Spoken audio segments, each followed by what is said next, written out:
bem, irmãos.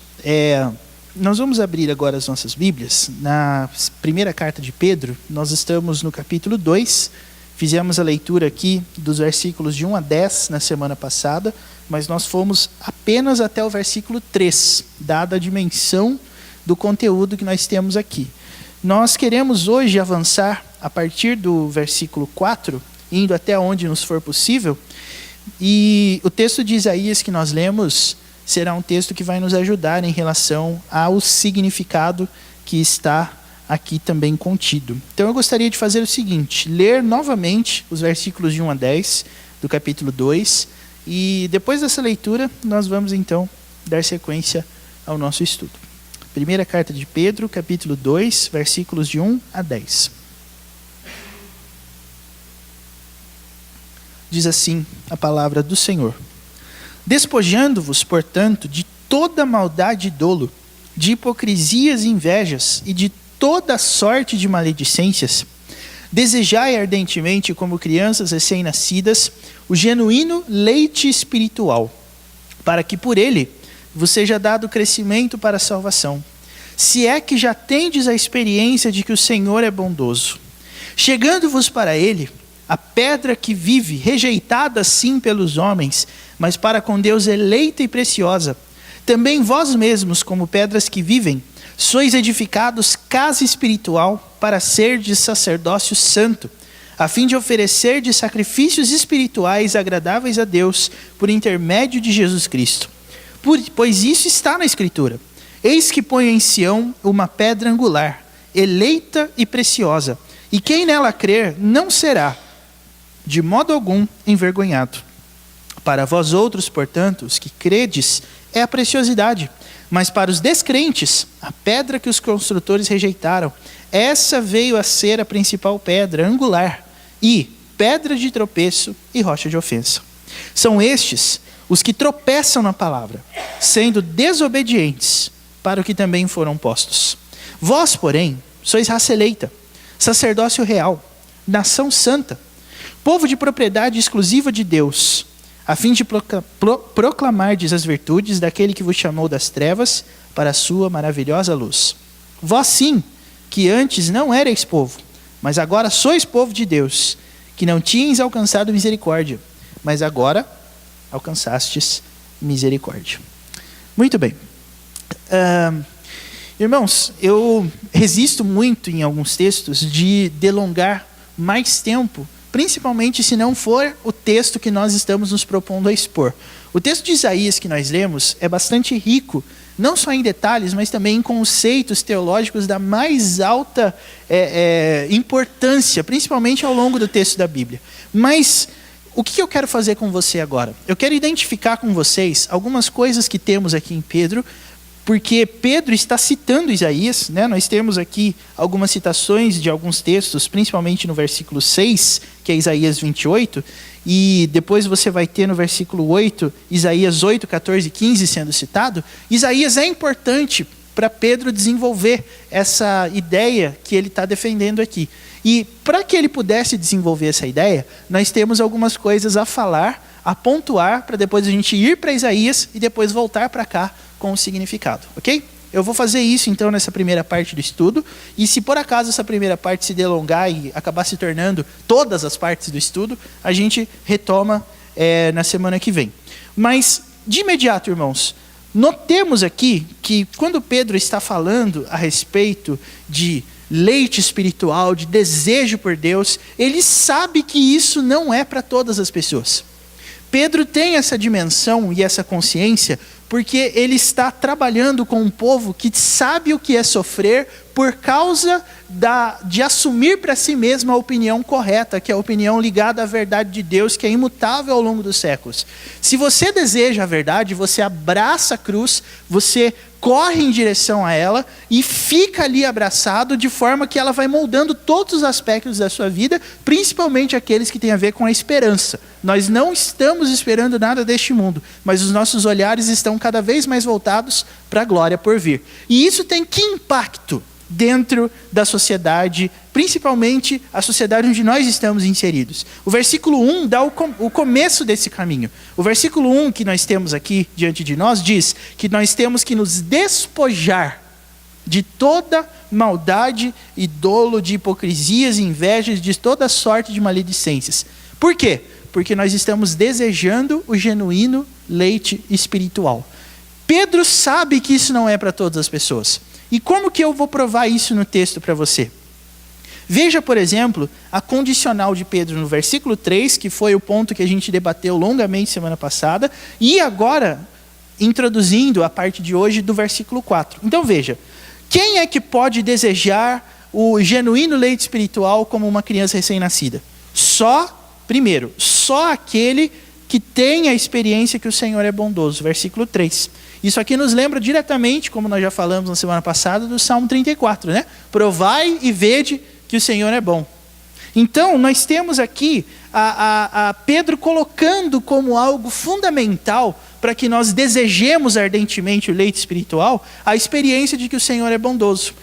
Ou seja, nós não temos que saber apenas por saber ou por ler a respeito, mas nós temos que experimentar a bondade de Deus na nossa vida. E como é que alguém experimenta a bondade de Deus na nossa vida, na sua própria vida? Aí você pode falar assim, Deus dá pra gente cama, Deus dá pra gente comida, Deus dá pra gente um teto, Deus dá roupa para vestir, Deus dá saúde e tudo mais.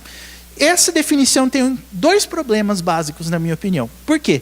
Porque nós não temos todas essas coisas ao mesmo tempo, toda hora. Ou seja, às vezes a gente tem dinheiro, mas não tem saúde. Às vezes a gente tem saúde, mas não tem dinheiro. Às vezes pode faltar alguma coisa na nossa casa que nós entendemos ser fundamental para a nossa vida, ainda que tenhamos saúde. Então, se essa é a experiência de que Deus é bondoso, quem é que pode experimentar isso plenamente neste mundo? Porque existe alguém que tem saúde, dinheiro e felicidade tudo ao mesmo tempo? Se a pessoa... Existem muitas histórias e testemunhos que nós ouvimos de pessoas que, falando em termos mundanos, têm de tudo, mas que eles sempre vivem como se lhes faltasse alguma coisa. Até que eles venham a conhecer Jesus Cristo, e alguns até no leito de morte admitem isso. Muita gente ao longo da história passou por esse tipo de experiência. Então, pela lógica, não é sobre isso que o apóstolo Pedro está falando. E também, meus irmãos, a segunda razão é justamente o fato de que Deus conceder casa, comida, riqueza, prosperidade, não é uma coisa exclusiva de crentes. A Bíblia é muito clara, inclusive, quando Jesus fala sobre esse assunto, porque ele diz assim, o Senhor faz nascer o sol e cair a chuva sobre os justos e os injustos. Então, nós não temos como relacionar essas experiências à experiência do versículo 3. Portanto, qual é a experiência que o Senhor é bondoso, da qual Pedro está falando? Ele está falando de salvação. A única experiência genuína da bondade de Deus na vida de uma pessoa é a salvação. Então, nós temos que nos desafiar a entender essa questão de bênção de Deus como algo estritamente ligado à salvação. Porque se nós entendermos, meus irmãos, que nós somos abençoados por Deus, porque nós temos o que comer, porque nós temos o que beber, porque nós temos onde morar, então você vai perceber que Deus não é bom necessariamente para todo mundo. Você já chegou a ver as estatísticas de quantas pessoas moram nas ruas? Na nossa cidade, no nosso estado, no nosso país? Você já chegou a pesquisar isso? O número vai assustar você. Não chega a ser uma coisa assim exorbitante, tipo 1 milhão de pessoas, mas proporcionalmente falando, tem bastante gente morando na rua. E alguns, aqui no caso de uma cidade pequena que nem a nossa, a gente até conhece essas pessoas. A gente vê andando na rua e a gente sabe quem são, sabe onde, às vezes, entre aspas, né, mora, sabe onde é, sabe onde está, sabe o que faz, sabe por onde anda. A gente conhece essas pessoas, esses elementos, né? E a gente pode falar que Deus é bom para eles?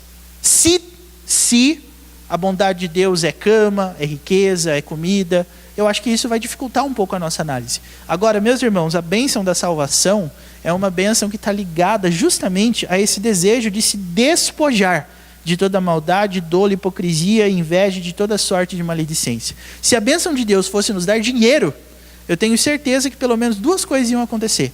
Nós iríamos ficar ou avarentos, ou nós gastaríamos muito, principalmente com coisas que não iam nos aproximar de Deus de uma forma intensa.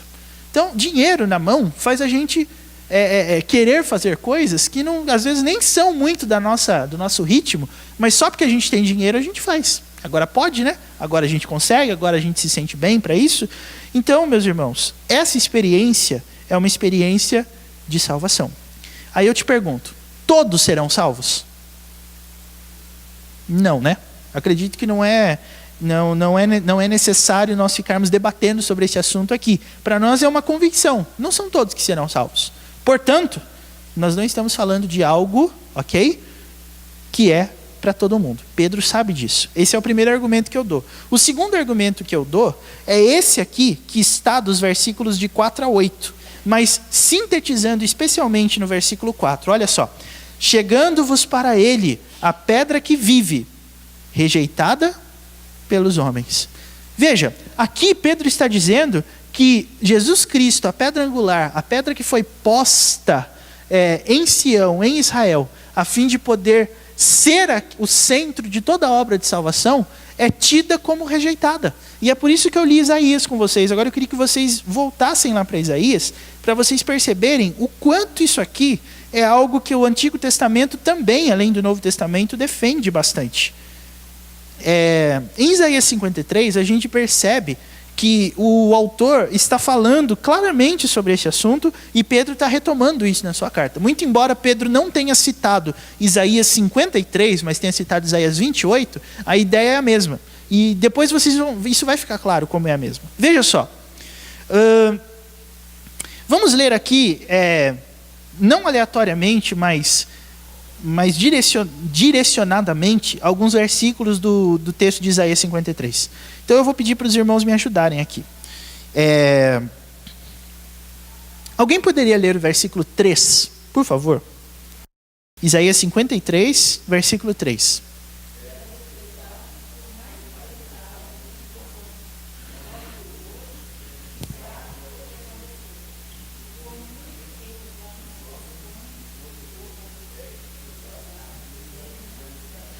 Olha só, Isaías está insistindo com a gente. Esse homem do qual Isaías está falando é um homem descrito de que forma no versículo 3?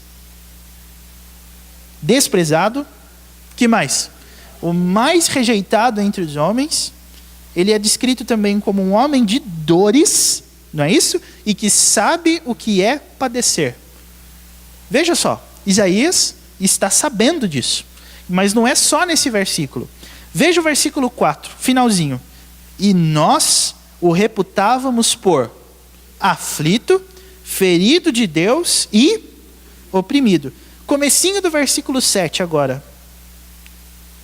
Até o primeiro sinal de pontuação que você enxergar aí. Até o primeiro ponto e vírgula.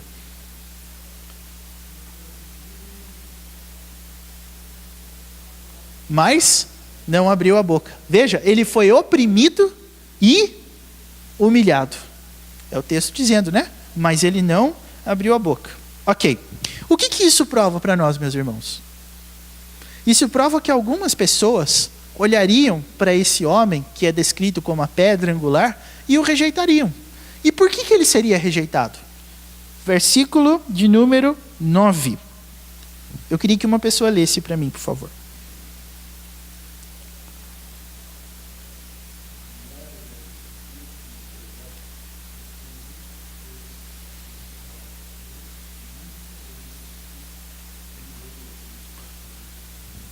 Ok.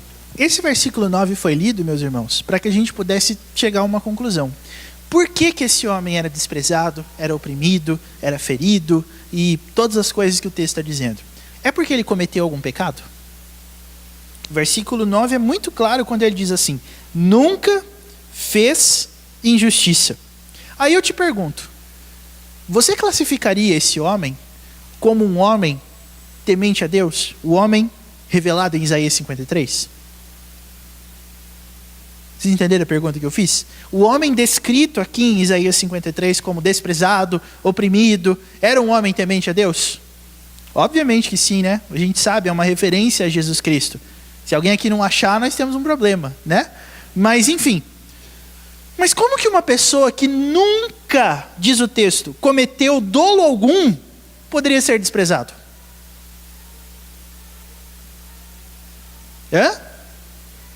A aparência dele. Olha só o que diz o versículo de número... Cadê? Versículo 3. Ele era desprezado e os homens escondiam o rosto dele e tal. Mas veja, esse homem passava uma impressão de sofrimento, olhando para ele era muito claro de perceber isso. Mas a razão do sofrimento dele era porque ele tinha feito alguma coisa errada? Não. Então entenda o mundo que nós estamos vivendo.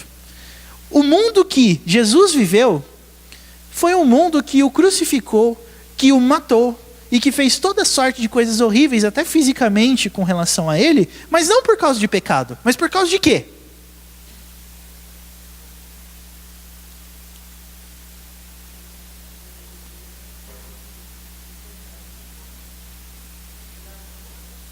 Ele veio com a missão de fazer o pecado acabar. Mas aparentemente, lendo Isaías 53, a gente percebe que os homens não gostaram muito disso. Não é verdade? O que a gente pode concluir então, meus irmãos, sobre isso? Jesus veio para poder ser alguém que colocaria um ponto final na questão do pecado. Mas ele foi rejeitado. E não só foi rejeitado, como ele também foi oprimido, ele foi humilhado. E os textos aqui, nos versículos de Isaías, nos dão uma tônica bastante forte para o sofrimento dele. Quer ver só? Versículo 5, que é um dos mais conhecidos, o texto diz, ele foi traspassado. Você sabe o que é traspassar?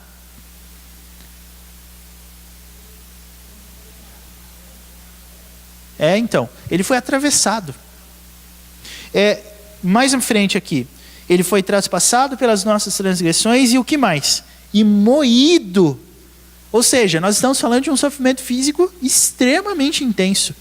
Toda vez que eu enxergo essa palavra moído aqui, quando a gente pensa em moer, a gente pensa em alimento, né, irmãos? Carne moída, ou se você vai fazer uma farinha de rosca, você vai lá, vai passando, vai ralar algum legume. Aquilo lá é um processo de moer. Eu não consigo imaginar um homem passando por esse tipo de procedimento, mas é exatamente isso que o texto diz que aconteceu com Cristo. Ele foi moído. Ele foi... como se existisse uma forma de transformar a massa corpórea em pedacinhos. Ele foi moído. O sofrimento físico foi muito forte. Mas, irmãos, a causa desse sofrimento foi justamente o fato de que ele era um homem que veio para botar fim em relação ao pecado. Isso quer dizer que o argumento de Pedro em relação a Jesus, que nós acabamos de ler, de que ele sabia que essa obra não seria para todos, na verdade, uma das coisas mais impressionantes que o Evangelho ensina para nós. O homem resiste à pregação do Evangelho com todo o fervor que ele consegue. E por que ele faz isso? Porque, ora, se ele é capaz de humilhar uma pessoa que nunca cometeu pecado, é por causa do quê? É porque o pecado para eles é o quê? Palavra-chave.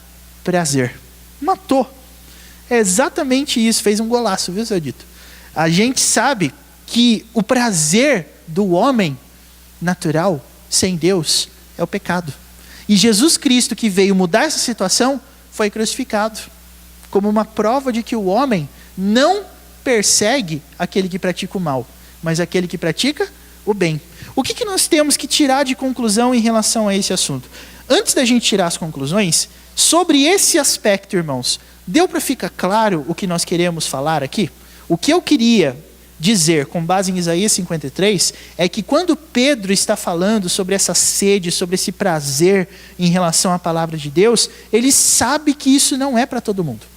E é por isso que eu li Isaías, para corroborar essa tese de Pedro. Vocês entenderam isso? Deu para entender? Então agora você pode voltar lá para a primeira carta de Pedro e você vai perceber uma coisa comigo. Uma vez que Pedro sabia disso, então a visão que ele tem em relação ao próprio Jesus Cristo não é uma visão de tornar Jesus amável aos olhos humanos. Mas ele tinha certeza que ele está pregando uma mensagem que é extremamente ofensiva ao estilo do mundo que ele vive. Se você ama o pecado.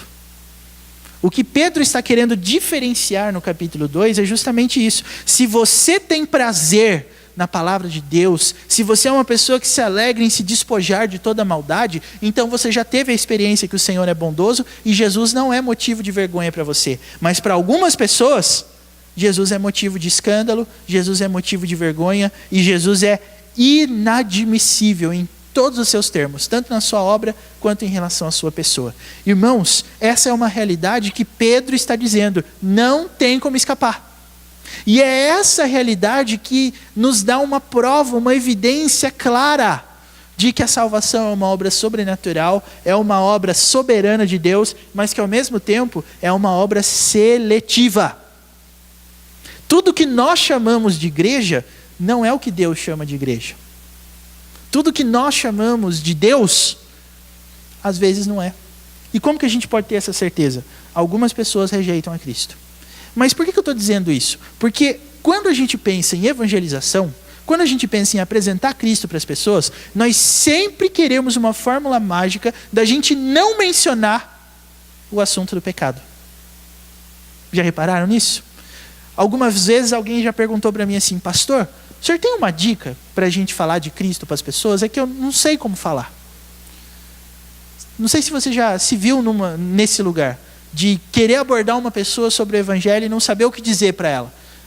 Uma vez eu ouvi essa pergunta e eu disse, qual parte do evangelho em essencial você não entendeu? E a pessoa diz, não, eu sei que Jesus Cristo morreu na cruz pelos nossos pecados, porque Ele nos ama. Eu falei, então, tá aí, não tem segredo.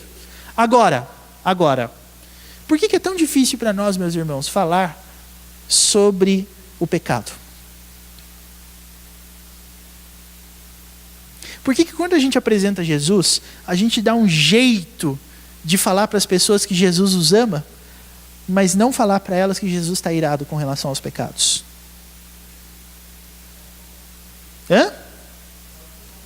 Talvez por causa dos nossos pecados, porque na nossa maneira de ver, o arrependimento não é uma coisa que faz parte da nossa vida, ou talvez a gente não ache que tem pecados, que é um mal de muita gente dentro da igreja.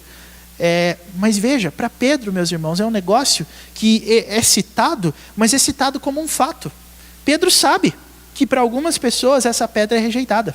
Mas olha só o contraste do versículo 4. A pedra que vive rejeitada sim pelos homens, mas para com Deus, eleita e preciosa. Ou seja, a forma com a qual a gente enxerga Cristo Jesus é a forma que determina, meus irmãos, que tipo de sede nós temos em relação à igreja.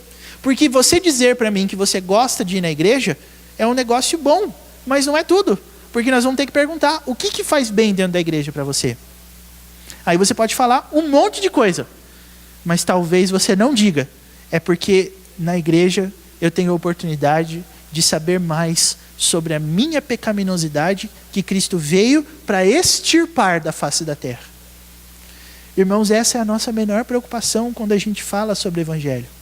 É exatamente por isso que o evangelismo se tornou uma coisa tão mecânica dos nossos dias, sem que isso produza fruto algum de arrependimento nos corações dos homens. As pessoas estão abraçando o evangelho, mas elas não estão contemplando a pessoa de Cristo. E por que será? Porque falta para a gente, meus irmãos, colocar esse contraste aqui. Lembram-se quando Jesus falou, por exemplo, do joio e do trigo? Qual é a tese da parábola do joio e do trigo? Tipo assim, Jesus contou essa parábola para nos ensinar o quê sobre ela? Ou melhor, através dela, né? Mais ou menos assim, a história. Quando eu penso nessa parábola, eu geralmente tenho uma coisa que eu gosto de imaginar. A própria existência do joio. Se todo mundo fosse composto, se a igreja inteira fosse composta só de trigo, seria muito mais fácil, né, irmãos? Mas não é assim. O joio está lá. Por que o joio está lá? Essa é a primeira pergunta que eu gosto de fazer. Por que cargas d'água a gente tem joio no meio do trigo? Quem que teve essa ideia? Mas é exatamente isso que eu creio nós temos perdido, meus irmãos. Nos idos do século XX, que hoje nós já estamos no século XXI, né?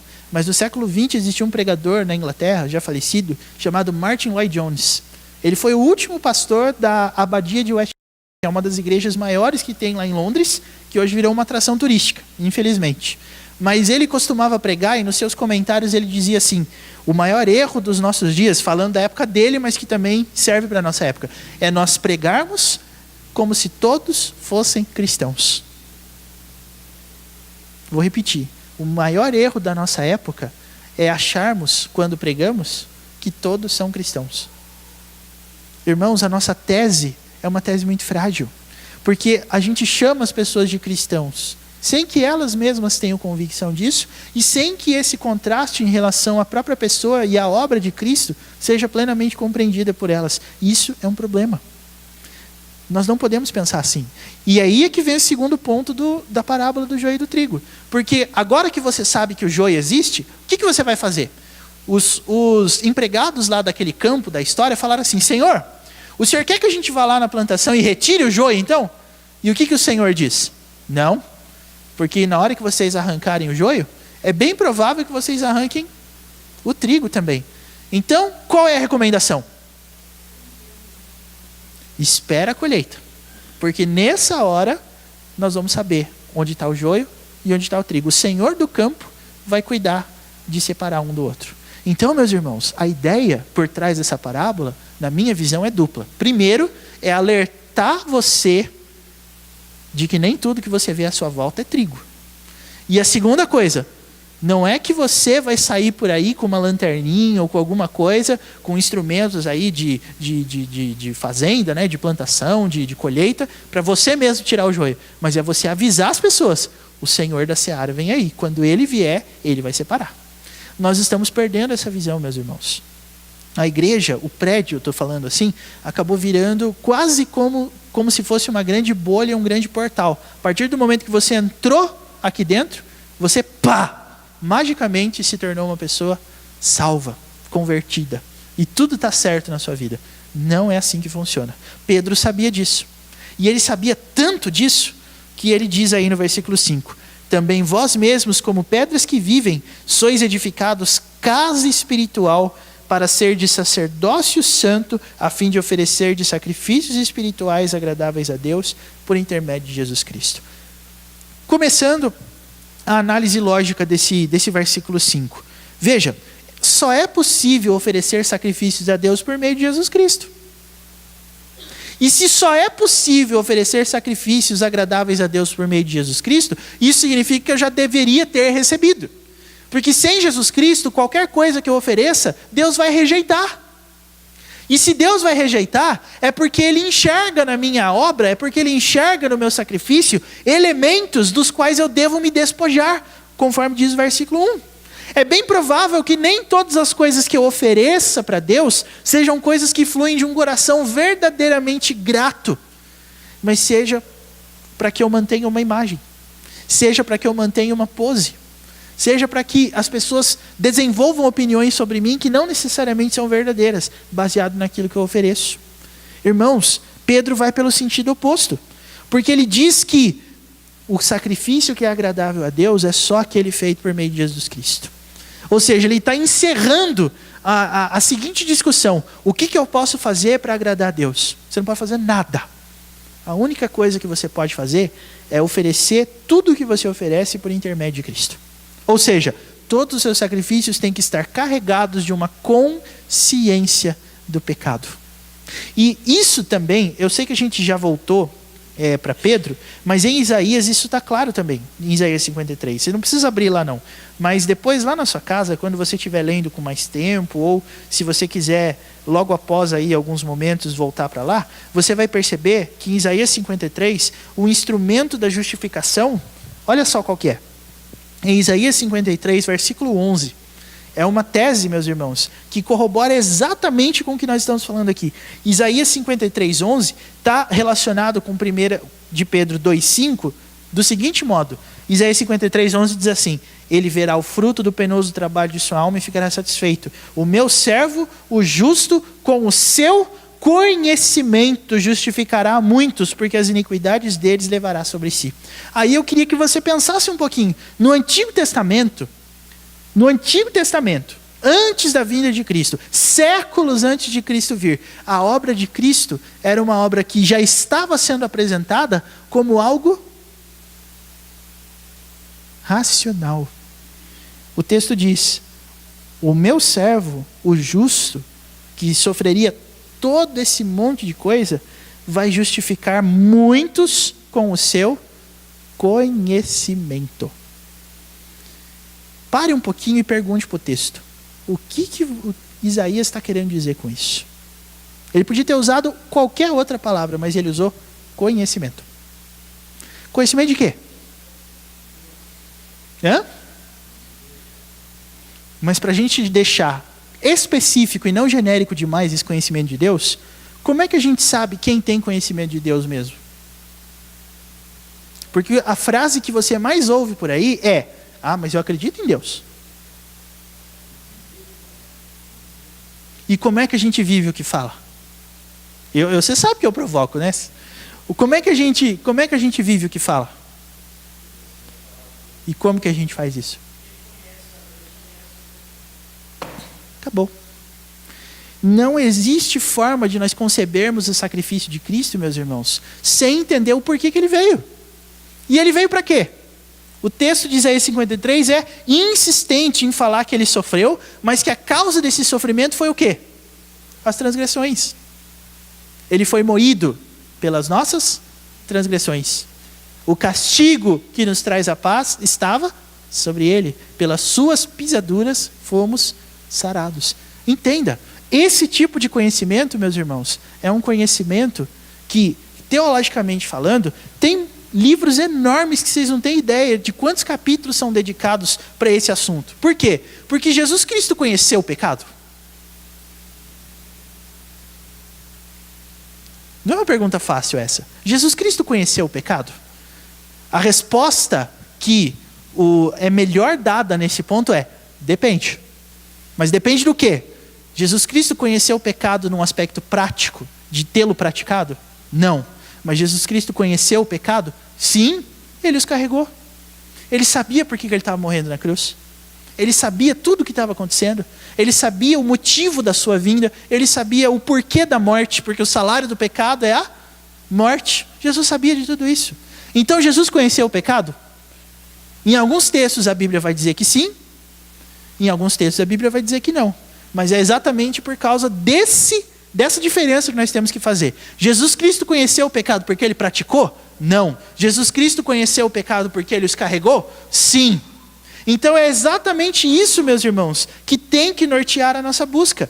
A pedra angular vai ser uma razão de tropeço para nós se nós excluirmos esse conhecimento. As pessoas rejeitam a Cristo porque elas rejeitam o próprio conceito de pecado. E é exatamente por causa disso que Pedro está insistindo nesse ponto. Tudo tem que estar vinculado e centrado em Jesus Cristo, porque Jesus Cristo veio para excluir isso, irmãos. Se nós queremos prazer no genuíno leite espiritual, nós temos necessariamente que buscar o abandono do pecado. E aí eu te pergunto, como que hoje, na sua vida e na minha, essas coisas acontecem? Pense um pouquinho. O assunto pecado é um assunto abordado nas suas devocionais. Os livros que você lê de devocional diária, porque tem muitos por aí, né? Mencionam isso. Eu tenho certeza, irmãos, que vocês, se não conhecem, devem ter muitos livros de devocional diária. Tem o Cada Dia, tem o Presente Diário, tem um monte de outros que a gente pode procurar aí com diversos nomes. Só que tem uma coisa que eu queria perguntar para você. Eu não costumo fazer minha devocional com livro de devocional. Não tenho nada contra também. Inclusive lá na livraria tem os livros lá do Pastor Herbert, caso você queira comprar lá, tudo. Não tem problema nenhum. A questão é a seguinte: os livros que nós lemos, meus irmãos, para fazer as nossas devocionais, nos ensinam arrependimento sobre o pecado? Ou é meio que aquela coisa assim, bom dia, Deus abençoe muito você nesse dia, que Deus esteja com você em tudo que você for fazer, porque Deus ama você, porque você é muito bom, porque você é amado, porque... sinceramente, se eu leio isso em algum tipo de lugar, eu canso. Eu não consigo ver sentido nisso. Porque, irmãos, toda a obra do Evangelho, a obra de salvação, só tem sentido por causa do pecado. Se a gente excluir o pecado, Cristo tinha que fazer o quê aqui? E quem diz isso não sou eu. Eu vou ler para vocês aqui um texto que está externo a Pedro, para que depois a gente possa ler Pedro. Mas fora da Bíblia, isso é uma ideia muito clara. Abra aí, por exemplo, rapidinho, em 1 de João. 2 livros para frente de onde a gente está. 1 de João, capítulo 3.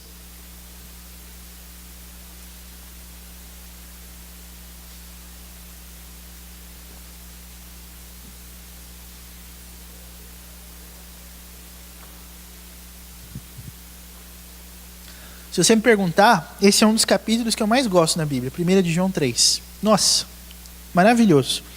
E como a nossa tarefa de selecionar um versículo só para a gente falar desse assunto é muito difícil, eu vou selecionar o 9. Porque eu acredito que uma das características de João é a clareza. Então qualquer um que a gente pegasse ia transmitir a ideia de forma clara, transparente, absolutamente.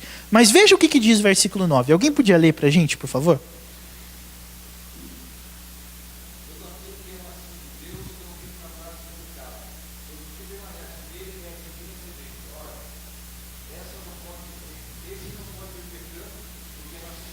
Tá, alguma dúvida? Alguma dúvida quanto ao que João disse? Nenhuma, né? O que a gente conclui quando a gente lê isso aqui? Se você é nascido de Deus, você não vive na prática de pecado. Ok? Claro? É isso. E quando Pedro fala sobre esse assunto, meus irmãos, é exatamente em relação a isso que a gente vai ver a abordagem dele caminhando pelo mesmo sentido. Aqui no capítulo 2... ele está insistindo com a gente. Nós temos que ser casa espiritual. Nós temos que estar construindo altares para o Senhor. O versículo 5 está dizendo, já que a pedra angular, a pedra onde se começa a toda a construção, o alicerce é Cristo, eu preciso construir em cima dele. Se eu estiver construindo do lado ou próximo, não é uma construção abençoada por Deus e nem mesmo espiritual. Nós somos edificados casa espiritual para que nós sejamos um sacerdócio santo. E tudo que se constrói em cima de Cristo é feito para Cristo e é oferecido a Cristo. E é por isso, meus irmãos, que diz aí o versículo 6, eis que põe em Sião uma pedra angular, eleita e preciosa, e quem nela crer não será de modo algum envergonhado. A ideia é construir em cima do alicerce de Cristo é a única coisa garantida nesse mundo. Tem um problema, versículo 7. Para vós outros, portanto, os que credes, é a preciosidade. Agora, para os descrentes, ela é uma pedra de tropeço.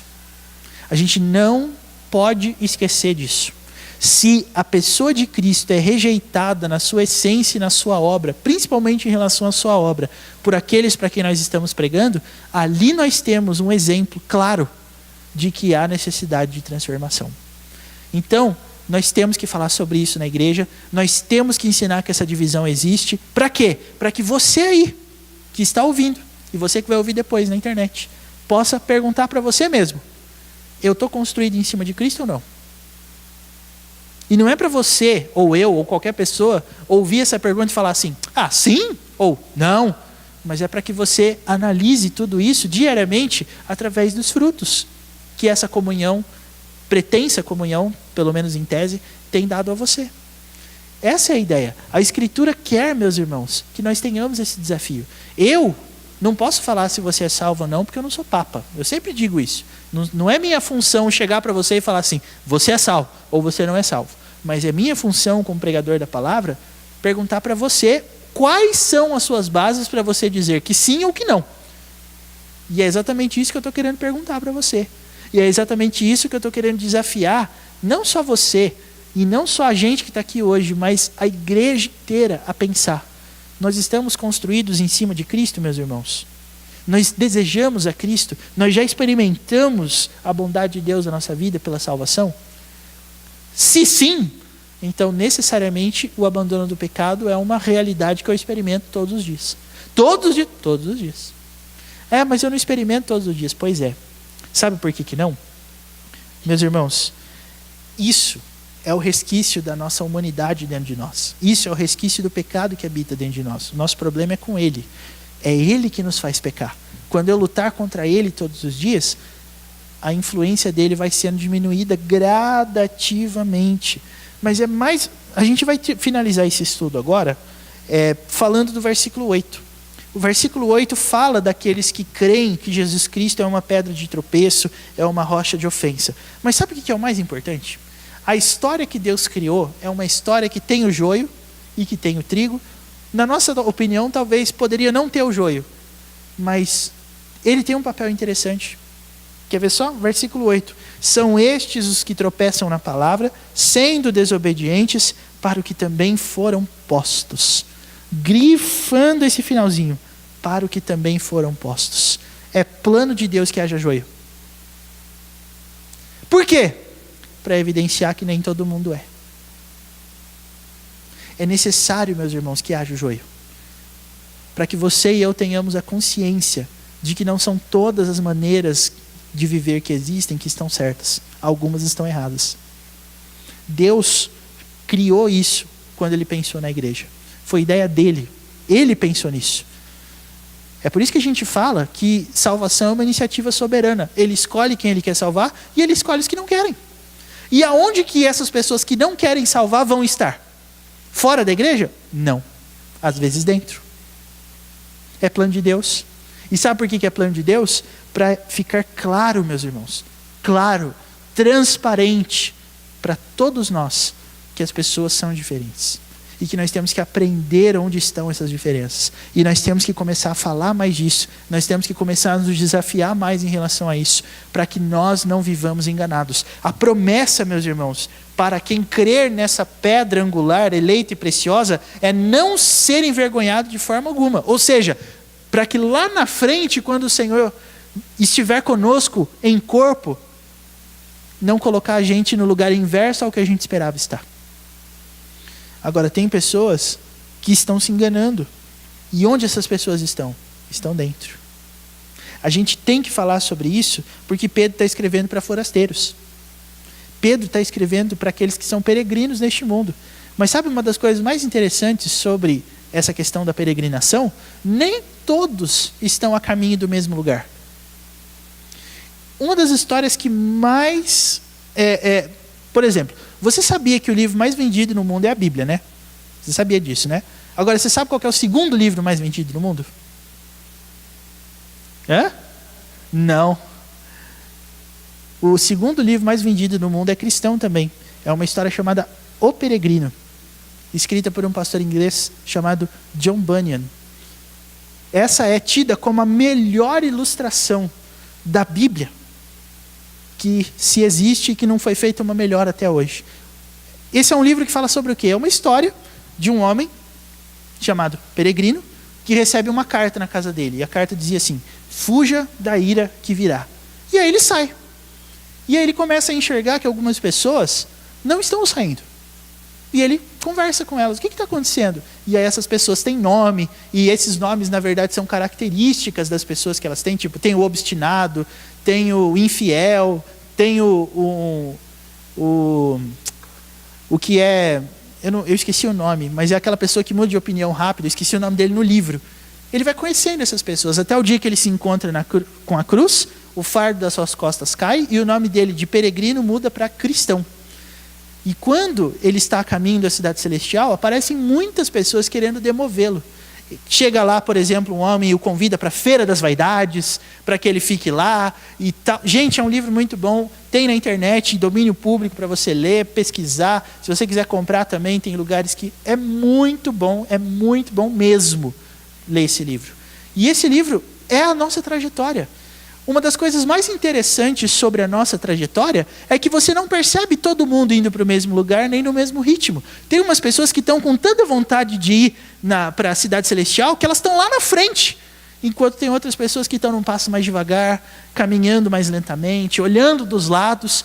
Agora, o cara que está querendo ir para a cidade celestial, ele só tem um foco na visão dele, que é a própria cidade celestial. Irmãos, isso é muito comum dentro da igreja. Muita gente pode estar nesse caminho também. Muita gente pode se encontrar nessas condições. Pessoas que vão colocando as prioridades delas nas coisas temporais que lhes proporcionarão um prazer momentâneo, não eterno. E é exatamente uma das melhores definições de maturidade que eu já ouvi é isso. Maturidade é quando eu não troco o temporário pelo eterno. O maduro consegue resistir às coisas de agora pensando em depois. É muito legal isso, em todos os sentidos. E é exatamente por aí que Pedro vai caminhar, meus irmãos. Essas pessoas foram postas para que a gente possa se aperfeiçoar e para que a igreja possa ter consciência de que nós temos que pregar a divisão. Então, como que eu quero resumir tudo isso que foi falado até agora? Irmãos, nossa missão como cristãos não é sermos populares. Nós não estamos aqui para que as pessoas gostem da gente. Nós estamos aqui para que elas aprendam a amar a Cristo. E aqueles que amam a Cristo, nos amarão. Aqueles que não amam a Cristo, não nos amarão. Se a gente resolvesse viver assim, seria muito fácil. Mas é que tem algumas coisas envolvidas nisso tudo. Quer ver? Quando Jesus falou sobre esse assunto, é estudo bíblico, né? Então a gente vai passear um pouquinho pela Bíblia hoje. Jesus fala sobre isso de uma maneira muito chocante. Mateus capítulo 10 é um dos textos que os pregadores têm muito medo de pregar sobre. E vocês já vão entender por quê.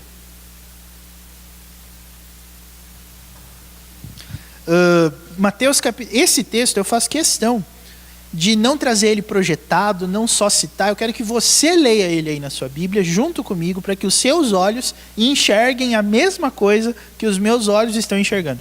Mateus 10, ok? Versículos de 34 a 39. São alguns versículos aqui que eu queria ler com você. Olha só. Posso ler? Posso? Tudo bem, então vamos lá. É Jesus falando, tá? Não penseis que vim trazer paz à terra. Não vim trazer paz, mas espada. Pois vim causar divisão entre o homem e seu pai, entre a filha e sua mãe, e entre a nora e sua sogra. Leia o 36 junto comigo. Assim, os inimigos do homem serão os da sua própria casa. Então, né? Mas vamos continuar. Quem ama seu pai e sua mãe mais do que a mim, não é digno de mim. Quem ama seu filho ou sua filha mais do que a mim, não é digno de mim. E quem não toma a sua cruz e vem após mim, não é digno de mim. Quem acha a sua vida, perdê-la. Quem, todavia, perde a vida por minha causa, acha-la. Duro, né, irmãos? Mas sabe qual é a interpretação mais honesta que eu dou para esse texto, a que eu conheço? É a seguinte. O sangue de Cristo é o elo verdadeiro dos verdadeiros relacionamentos. Por quê? Porque é só eles que vão durar para sempre.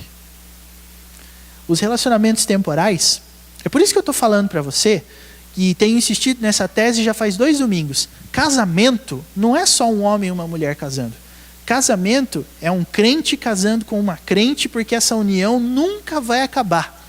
Todas as outras uniões vão acabar. E é exatamente isso que Jesus quer que as pessoas entendam. Não é possível que nós vivamos nesse mundo querendo agradar todo mundo. Não é possível que as pessoas todas nesse mundo gostem da gente. E por quê? O versículo 16 explica por quê. Eis que eu vos envio como ovelhas para o meio de lobos.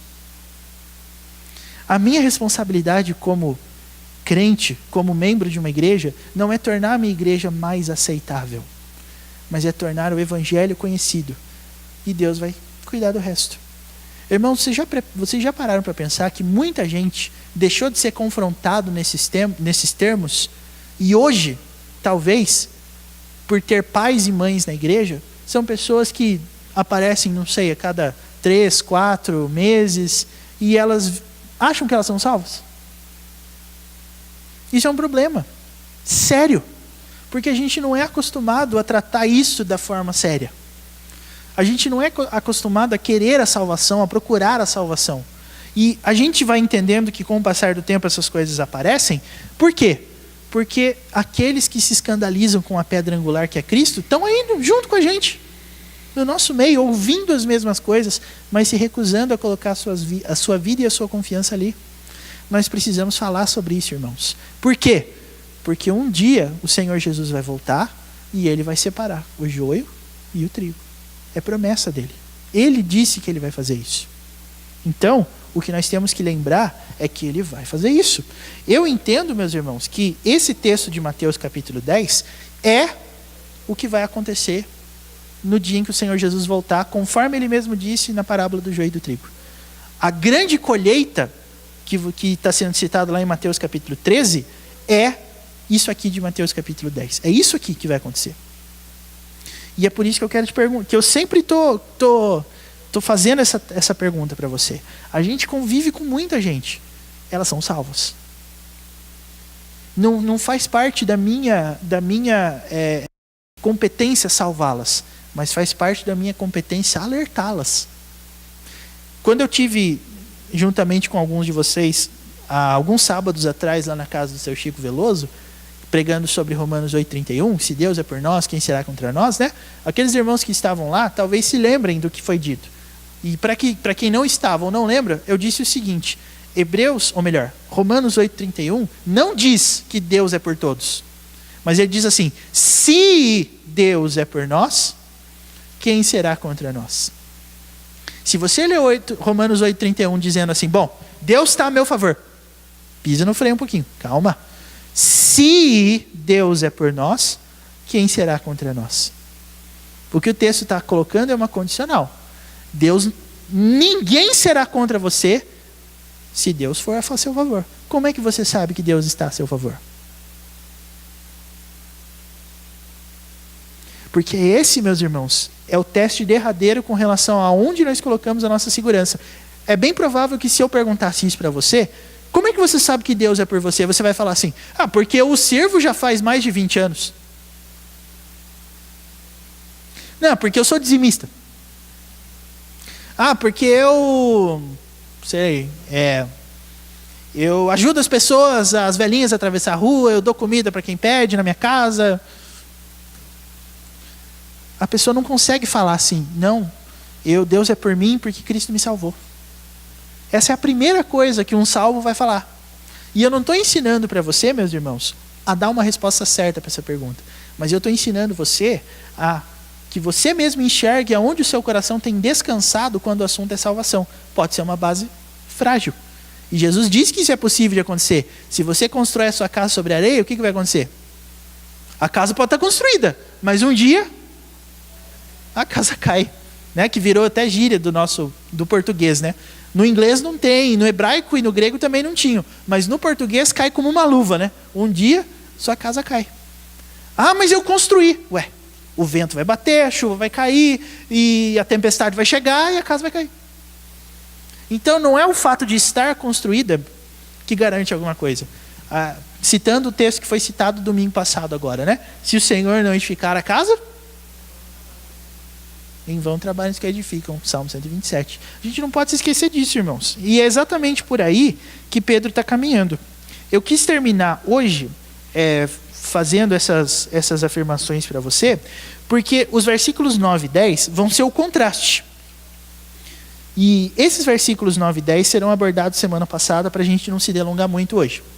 Mas, para hoje, o que eu gostaria que vocês lembrassem é que existe uma diferença fundamental que será evidenciada no dia de Cristo Jesus.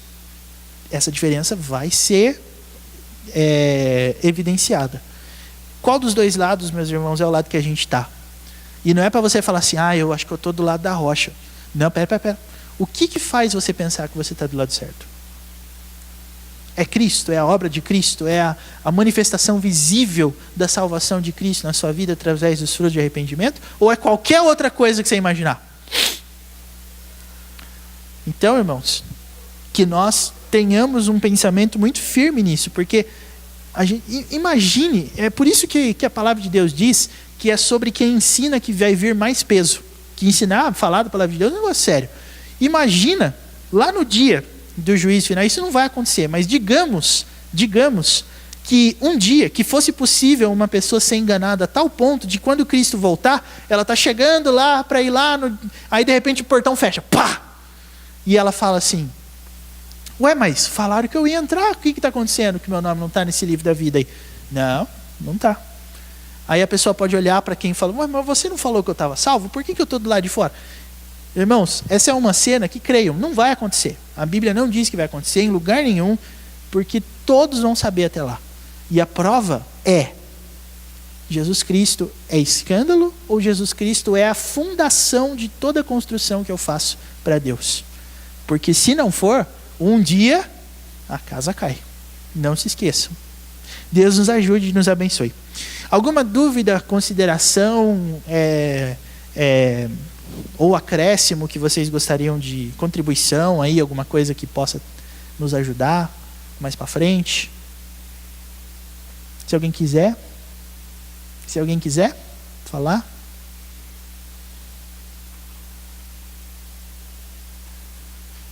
Ninguém quer falar? Hã? A Bíblia tem essa vantagem, né? Ela é assustadoramente clara. Bom, então se não há dúvidas, eu acredito que o mais prudente que nós podemos fazer agora é orar para que Deus nos dê capacidade, para que a gente pratique isso, né, irmãos? Para que se qualquer um de nós aqui pensa estar em pé, cuidado para não cair. Que Deus nos ajude, né? Vamos nos colocar de pé, então, para nós orarmos, encerrando o nosso estudo? Lembrando também que esse domingo é domingo de eleição, né? Que nós todos estejamos preparados desde já para exercer